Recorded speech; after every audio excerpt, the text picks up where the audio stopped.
Hello guys, দুপুরের lunch নিয়ে চলে এসেছি আর মিনি একটা ব্লগ করছি। দেখো, এটা হলো কলমি শাক, এটা হলো মাছের তেল, একটা আলু সেদ্ধ সকালে দিয়েছিলাম তো ভাবলাম নষ্ট হবে।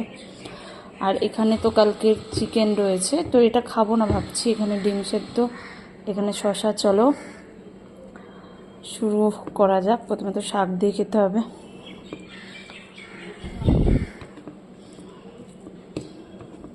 আর এই টাইমে না শাক খাওয়াটা অনেক ভালো।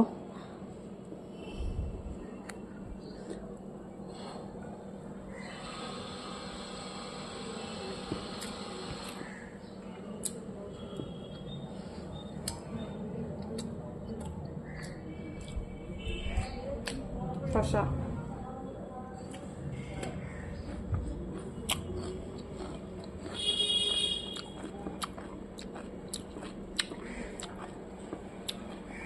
এটা মিনি ব্লগ বলে বেশি বড় করব না। চলো আর একবার খাবো, এবার শেষ করে দেবো। তোমাদের সাথে একটু একটু সব শেয়ার করি। কেমন লাগছে কমেন্ট করতে কিন্তু ভুলো না।